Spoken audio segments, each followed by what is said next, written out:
শ্রীরামচন্দ্রের আশীর্বাদে রাজ্যে রামরাজ্য প্রতিষ্ঠা হয়েছে।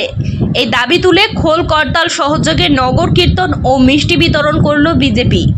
বাঁকুড়া শহর সংলগ্ন পুয়াবাগান এলাকায় শ্রীরামচন্দ্রের ছবি নিয়ে ওই নগর কীর্তনে অংশ নেন অসংখ্য বিজেপি নেতাকর্মী ও সমর্থকরা। এদিন বিজেপির বাঁকুড়া জেলা কমিটির সদস্য বিকাশ ঘোষ দাবি করেন, শুধুমাত্র শ্রীরামচন্দ্রের কৃপায় রাজ্যে 207টি আসন নিয়ে ক্ষমতায় এসেছে বিজেপি।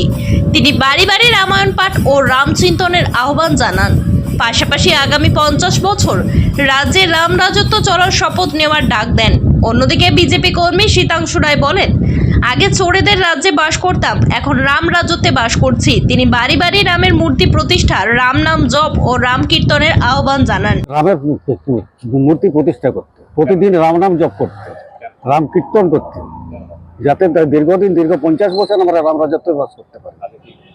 আগে তো চোরেদের রাজত্বে ছিলাম, তখন কি হচ্ছিল, মানুষের সাথে কথা বলার সুযোগ ছিল থাকে নাই, রাস্তায় বেরোবার মেয়েদের সুযোগ থাকে নাই। যার জন্য রাম রাজত্বে বাস করছে, রাম রাজত্বে প্রচার করে বলছে। আজ থেকে শুরু করলো, প্রতিটা গ্রামে যাবো, প্রতিটা পাড়াতেই যাবো, ঘরে ঘরে যাবো। আমার নাম শীতাংশু রায়।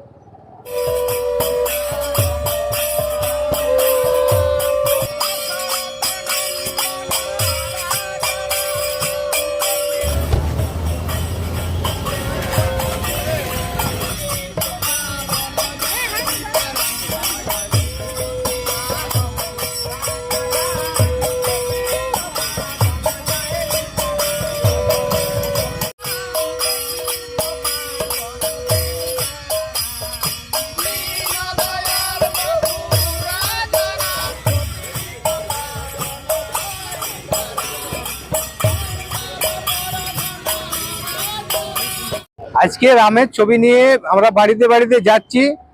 2026-এ হিন্দুরা, সমস্ত হিন্দুরা একজোট হয়ে, হিন্দু ভাই ভাই একজোট হয়ে বিজেপিকে ভোট দিয়ে 207 আসন জিতিয়ে পশ্চিমবাংলায় নতুন সরকার গঠন হয়েছে আজ রামের জন্য। সেটা মানুষকে বোঝাতে চেয়েছি আমরা, যে পশ্চিমবাংলাতে রাম রাজত্ব এসেছে। আপনারা রামকে নিয়ে ভাবুন, বাড়িতে বাড়িতে রামায়ণ করুন, রামের বই পড়ুন, রামের চিন্তা করুন। আগামী 50 বছর যেন রাম রাজত্ব পশ্চিমবাংলায় চলে। মানুষ খুশি, পশ্চিমবাংলায় বিজেপি সরকার এসেছে, হিন্দুদের ভোটে রাম রাজত্ব হয়েছে, সাধারণ হিন্দুরা সবাই খুশি। আমার নাম বিকাশ ঘোষ, বাঁকুড়া সাংগঠনিক জেলা কমিটির সদস্য। এছাড়াও পুরন্দপুর পঞ্চায়েতের অন্তর্গত কুলমুড়া মায়াকানন এলাকায় বিজেপির বিজয় মিছিলে খোল করতালের তালে মেতে উঠল কর্মীরা। নাচে গানে আবির খেলায় মেতে উঠলেন এলাকার মহিলা বিজেপি কর্মীরাও।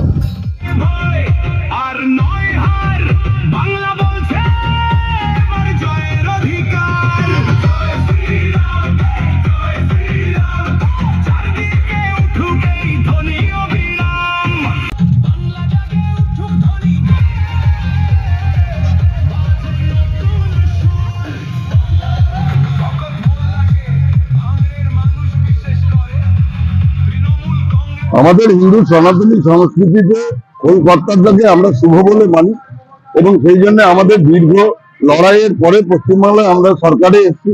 আমাদের এই সরকার শুভ এবং সংগঠিত ভাবে সরকার চলবে, তার আশাতে আমরা খোল কীর্তন নিয়ে শুভ আশা করে আমরা বিজয় মিছিল অনুষ্ঠিত করছি। ব্যুরো রিপোর্ট, জেলার বার্তা নিউজ।